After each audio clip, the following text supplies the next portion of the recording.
ভারত টিমের সাথে কি হয়ে গেল। কথায় আছে শেষ ভালো যার সব ভালো তার। আর দ্বিতীয় দিনে মেলবোর্ন টেস্টে ভারতের শেষটাই ভালো হলো না। প্রথমটাও তো ভালো হয়ই নাই এবং শেষটাও ভালো হয় নাই। দিনের মাত্র আর 10 থেকে 15 মিনিট বাকি। সেই 10-15 মিনিটে ভারতের তিনটা উইকেট পড়ে যায় এবং এই তিনটা উইকেট কার? এক তো আকাশদীপের, ওইটা যা মানলাম যে নাইট ওয়াচম্যান বা টেলেন্টের ব্যাটসম্যান। বাকি দুইটা উইকেট সেট দুজন ব্যাটসম্যান বিরাট কোহলি এবং জয়সওয়ালের ছিল। তাও আবার জয়সওয়াল তার ব্যক্তিগত 82 রানে কাটা পড়লো রান আউটে এবং তারই কলে, তারই ভুলের মাধ্যমে। এইখানে বিরাট কোহলিরও ভুল ছিল এবং জয়সওয়ালেরও ভুল ছিল। বিরাট কোহলি উচিত ছিল জয়সওয়ালের কলে সারা না দেয়া এবং পিছে বল না দেখা। আর জয়সওয়াল তো বল মিডন এত উপরে, তবু মিডনের হাতে বলটা দিয়েই দৌড় দিয়ে ফেললো। কিন্তু স্পেশালি ভুলটা ছিল জয়সওয়ালেরই, কলটা তার ছিল এবং তার তো বোঝা দরকার ছিল সে কত জোরে শটটা মেরেছে। মিডন একটু উপরে ছিল, মিডনের হাতে এত দ্রুত বলটা গিয়েছে যে মিডন বল যদি বিরাট কোহলি ওদিকে দৌড় দিত, তাও মিডন ইজিলি কিপারের হাতে বল দিয়ে বিরাট কোহলিকে আউট করে দিতে পারতো বা ডিরেক্টলি জয়সওয়াল আউট হয়ে যেতে পারতো। তো জয়সওয়ালের মেইন দোষ ছিল, আর বিরাট কোহলির দোষ কম হলেও দোষ ছিল। একদম যে সেও দোষের বাইরে তা বলতে পারবেন না। কজ হচ্ছে তার দরকার ছিল জয়সওয়ালের দিকে, তাকে জয়সওয়ালের কলটাকে সাধুবাদ জানানো এবং তার যদি রানের ইচ্ছা না থাকতো তাহলে জয়সওয়ালকে আটকানো বা তারও দৌড় দেওয়া উচিত ছিল। কিন্তু সে বারবার পিছে বল দেখতেছিল, দেখার কারণে একটা মিসআন্ডারস্ট্যান্ডিং এবং পুরো ব্লান্ডার। লাস্টে 10 মিনিটে জয়সওয়াল আউট। তারপরে বিরাট কোহলি আজকেও ফ্লপ। সে ভালো টাচে দেখা যাচ্ছে, তারা ভালো, আজকে তো একদম অফে খেলবে না মনে, সে প্রতিজ্ঞা করেই নেমেছে, তবুও আজকেও সে ফ্লপ। মাত্র 36 রান নিয়েছে। বিরাট কোহলির মতো ব্যাটসম্যানের জন্য 36 রান কিছুই না। বিরাট কোহলির যে লেগেসি, ওই লেগেসির জন্য 36 রান তো একটা মামুলি ব্যাপার। এই মানে 36 রান করা আর অন্য প্লেয়ারে 20 রান করার সমান হয়ে গেল। তো বিরাট কোহলি থেকে আজকে অ্যাটলিস্ট আমরা ভাবতেছিলাম যে বিরাট কোহলি অফে খেলতেছে না, প্রত্যেকে শট লেগে ট্রাই করতেছে এবং অফে কোনো খুচা টুচা লাগাইতেছে না, মনে হয় আজকে বিরাট কোহলি দাঁড়িয়ে যাবে এবং বিরাট কোহলি এবং জয়সওয়াল কালকে দিনে শুরু করবে। কিসের দেওয়াকে দিনে শুরু করবে? দুজনই আউট। বিরাট কোহলি এই বুলান্ড, আজকেও বুলান্ড বিরাট কোহলিকে হ্যারেস করেছে এবং একই জায়গায় বল দিতে দিতে বিরাট কোহলিকে বাধ্য করেছে যে তুমি অফে খেলো এবং খোঁচা লাগালো এবং কিপার হাতে আউট। অ্যালেক্স কেরি ক্যাচটা নিয়ে বিরাট কোহলিকে প্যাভিলিয়নে ফিরিয়ে দিল। তারপর নামলো আকাশদীপ নাইট ওয়াচম্যান হিসেবে, সেও 12-13টা বল খেললো এবং আউট হয়ে গেল। আবারও মানে ইন্ডিয়ার উইকেট গেলে একসাথে এতগুলো উইকেট যাবে কেন? একসাথে এতগুলো উইকেট যায় এবং ইন্ডিয়ার প্রত্যেকটা বার ব্যাটিং ক্লাস হচ্ছে। সেই নিউজিল্যান্ড সিরিজ থেকে এখন অব্দি ইন্ডিয়া ব্যাটিং এর কোনো শেপই পাওয়া যাচ্ছে না উইদাউট পার্ট টেস্ট। তবু পার্ট টেস্টে ওপেনাররা খুবই ভালো একটা পার্টনারশিপ করেছে, তাই ইন্ডিয়া উতরে হয়ে গেছে এবং পার্ট টেস্ট জিতে নিয়েছে। কিন্তু এখন তো দেখা যাচ্ছে যে ইন্ডিয়ার ব্যাটিং কোলাপস নিয়মিত হয়ে গেছে। শ্যান ওয়াটসন কিছুদিন আগে ধারাভাষ্য প্রেরণে একটা কথা বলেছিল, টেন্ডুলকার আগেকার দিনে আউট হয়ে গেলে তখন ভারতীয় দর্শকরা টিভি অফ করে দিত। আর এখন বিরাট কোহলি আর রোহিত শর্মা ব্যাটিং করতে আসলে, স্পেশালি বিরাট কোহলি ব্যাটিং করতে আসলে ভারতীয় দর্শকরা টিভি অফ করে দেয়, কারণ এমনিও বিরাট কোহলি আউট হয়ে যাবে। তা বিরাট কোহলিকে নিয়ে যেই প্লেয়ার এতগুলো সেঞ্চুরি মালিক, ওয়ানডেতে 51টা সেঞ্চুরি, টেস্টে 30টা সেঞ্চুরি, সেই প্লেয়ারকে নিয়ে ওয়াটসন এই সমস্ত কথা বলে ভারতীয় প্লেয়ার। একটা কথা আছে না যে খেলা তোমাকে ছেড়ে দেওয়ার আগেই তুমি খেলা ছেড়ে দাও। বিরাট কোহলির কাছে খুবই ভালো অপরচুনিটি ছিল টি-20 বিশ্বকাপের পরে সুন্দরভাবে একটা বিদায় নিয়ে বা একটা ফেয়ারওয়েল টেস্ট ম্যাচ খেলে বিদায় নিয়ে ফেলা, কিন্তু সে তার গেমটাকে আরো বড় করার চেষ্টা করেছে এবং সে এখন ওই যে অস্ট্রেলিয়ার দর্শকরা ওকে স্লেজ করে, ও আউট হয়ে যায় আর অস্ট্রেলিয়ার দর্শকরা স্লেজ করে। যেই অস্ট্রেলিয়ান মিডিয়া, যেই অস্ট্রেলিয়ান নিউজ পেপারগুলা বিরাট কোহলিকে কিং ইজ ব্যাক এই সেই বলতেছিল, এখন বলে ক্লাউন কোহলি। ক্লাউন কোহলি বলার রিজন আছে, বিরাট কোহলি যে একটা কাহিনী করেছে স্যাম কনস্ট্যান্সের সাথে, তারপরে ক্লাউন কোহলি বলার রিজনও আছে। বাট বিরাট কোহলির মতো ব্যাটসম্যানকে এতদিন কিন্তু কেউ সাহস পায়নি এগুলা বলা, যতই বিরাট কোহলি মানে ও মাঠের মধ্যে সবসময় এমন করে।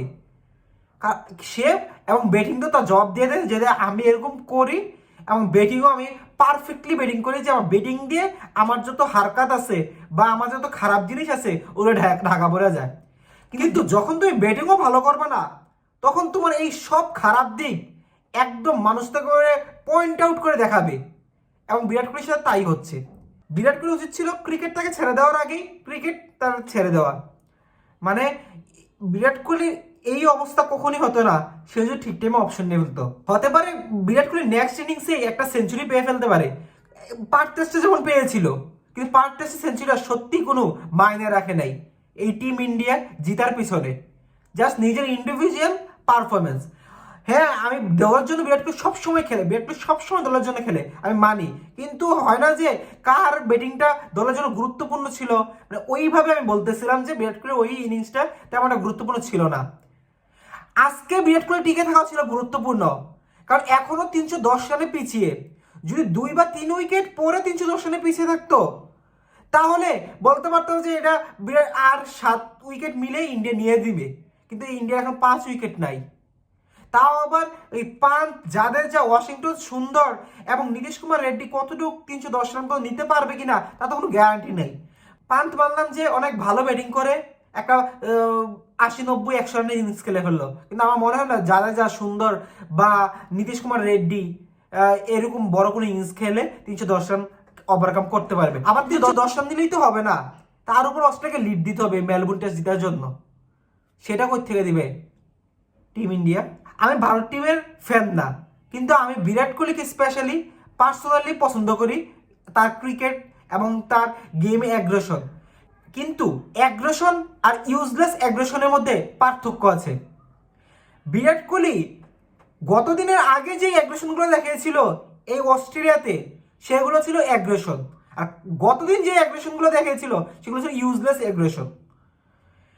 এবং ইউজলেস অ্যাগ্রেশন তখন আরো বেশি হাইলাইট হয় যখন তোমার ব্যাটিং পারফরমেন্সও বাজে হয়, পোর হয়।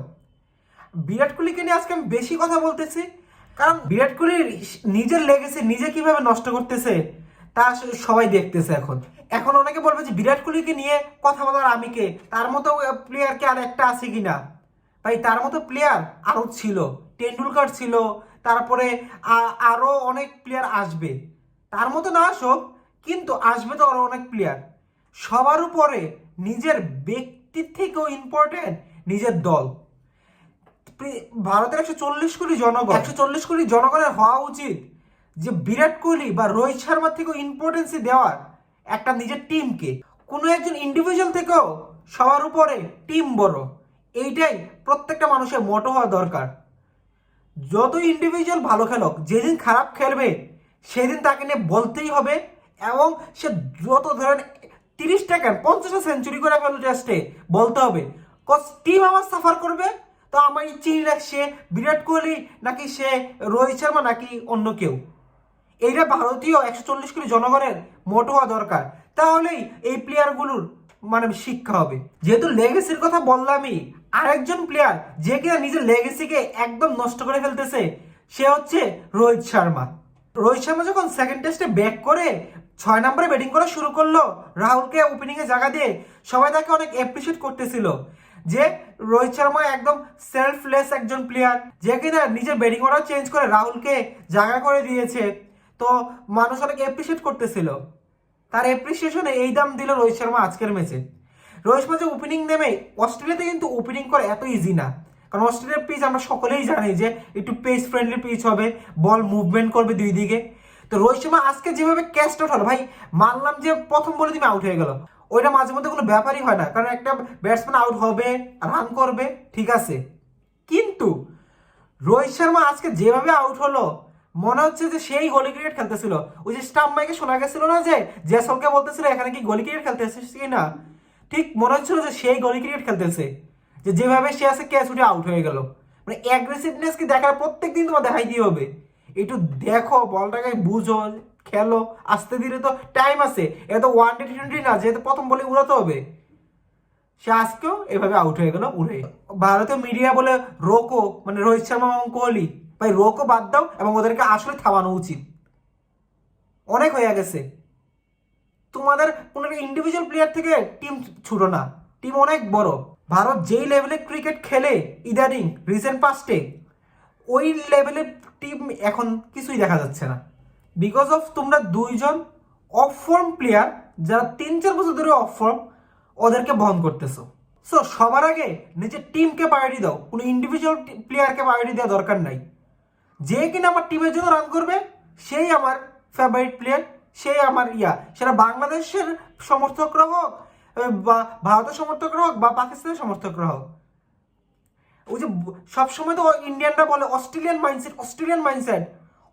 মাইন্ডসেটে গিয়ে দেখো, খারাপ খেললে তুমি টিমে জায়গা নাই। অনেক হয়ে গেল ভারতীয় ব্যাটিং নিয়ে কথা, এখন যে অস্ট্রেলিয়ার ব্যাটিংয়ে আসি, তো দিনের শুরুতেই স্টিভ স্মিথ এবং ক্যাপ্টেন প্যাট কামিন্স ব্যাটিং করতে নামলো। এগেইন স্টিভস দ্য আনস্টপেবল স্মিথকে আমরা দেখতে পারলাম। পরপর 2 ম্যাচে স্মিথের সেঞ্চুরি। গত 3-4 বছর আগে যে স্মিথ ছিল, সেই স্মিথকে মনে আমরা আবার দেখতে পারতেছি। ওই যে বিরাট ফেফ4 আমরা একটা কথা বলি না, এই ফেফ4-এ বিরাট কোহলি স্মিথ ছিল, কিন্তু স্মিথেরও বিরাট কোহলির মতো খুবই বাজে পারফরমেন্স যাচ্ছিল অনেক দিন, এবং হি ইজ ব্যাক এগেইন। সে আজকে একটা দুর্দান্ত নক খেলেছে, স্পেশালি সে ট্যালেন্টারদের সাথে খেলেছে। স্টার্ক, লায়ন, কামিংস ওদের সাথে ব্যাটিং করেছে, তো তার সেঞ্চুরিটা খুবই গুরুত্বপূর্ণ। এবং 140 করে যে আউট হয়েছে, কোনো যে সফট ডিসমিসাল এমন না, মানে জাস্ট আনলাকি, বা হয় না যে মাঝে মধ্যে যে একটা হঠাৎ করে একটা বল দেখে স্টাক হয়ে গেল, তো স্মিথের ব্যাটে বটমেই হয়েছে, পায়ে লেগে বল গড়ে গড়ে স্টাম্পে আউট হয়ে গেল। কিন্তু এর আগ পর্যন্ত স্মিথ খুবই কমফোর্টেবলি ব্যাটিং করতেছিল, এবং স্মিথের ব্যাটিং দেখে মনে হচ্ছিল যে 3-4 বছর আগের স্মিথ আবার ফিরে এসেছে। আমি আমার এই সিরিজ শুরু হওয়ার আগে একটা ভিডিওতে বলেছিলাম যে স্মিথ এবং হেডের দিকে নজর দিতে হবে টিম ইন্ডিয়ার, এবং আসলেই এই হেড এবং স্মিথই টিম ইন্ডিয়ার সকল ইমব্যালেন্স করে ফেলতেছে বলারদের আর কি। এমনি তো বুমরার সাথে বলার মতো কোনো বলার নেই, বা বুমরার পার্টনার কোনো বলার নেই। আকাশদীপ ভালো করতেছে, বাট সে অনেক নিউ, অনেক এখনো তার অনেক গ্রোম আপ করা বাকি। কিন্তু স্পেশালি যার থেকে অনেক এক্সপেকটেশন ছিল যে মোহাম্মদ সিরাজ বুমরার সাথে পার্টনার হবে বোলিংয়ে, মোহাম্মদ সিরাজ একদম ফ্লপ। শুধু বিরাট কোহলির মতো এক দশই দেখাচ্ছে এই সিরিজে, না কোনো পারফরমেন্স না কিছু। যখন 474 রান নিয়ে যায়, এরপরে অল আউট হয় কোনো একটা দল, তাহলে তো কোনো না কোনোভাবে বলাররা 3-4 উইকেট পাবেই। কিন্তু মেইন কথা হচ্ছে 474 রান করে ফেলেছে, এখন তোমার একটা বলার 5 পাক আর 10 উইকেটই পাওয়া যায়, কি লাভ তাতে? বুড়ে তো অন্য একটা দলে 474 রান আছে, সবাই বলতেছে জাদেজা 3 উইকেট পেয়েছে, বুমরা 4টা, আকাশদীপ 2টা, ওয়াও কি না বলার। আরে ভাই কিসের বলার, 474 রান তোমরা দিয়ে দিয়েছো। সো এগুলো বোঝা দরকার টিম ইন্ডিয়ার কিছু ক্রেজি এবং ইন্ডিভিজুয়াল ব্যক্তিকে যারা সাপোর্ট করে ওই দর্শকদের, যে আমার টিম বড়, নট কোনো ইন্ডিভিজুয়াল। আচ্ছা কামিংসও খুব ভালো খেলেছে, 49 রানে একটা ভালো নক খেলেছে। কাশ ওর হাফ সেঞ্চুরিটা হয়ে যেত, তাহলে আরো বেশি খুশি হতাম। কিন্তু নীতিশ কুমার রেড্ডি একটা দুর্দান্ত খেলেছে, সে আউট হয়ে গিয়েছে। যাই হোক না কেন, এই অস্ট্রেলিয়া এই টেস্টটাকেও লিড করতেছে। তৃতীয় দিন পান্ত এবং জাদেজার উপর পুরো ম্যাচটা, যদি পান্ত আর জাদেজা আউটস্ট্যান্ডিং কিছু করে দিতে পারে, তাহলে টিম ইন্ডিয়া একটা মান সম্মান বাঁচাতে পারবে এই মেলবোর্ন টেস্টে। না হলে তাদের হাত থেকে এই মেলবোর্ন টেস্টে চলে যাবে, আর তো ওই টেস্ট চ্যাম্পিয়ন্স ট্রফির ফাইনাল তো চলে যাবেই। So that's it for today. আপনার কি মনে হয় থার্ড দিন কেমন হতে যাচ্ছে দুই টিমের জন্য, তা কমেন্টে জানান। Thanks for watching guys.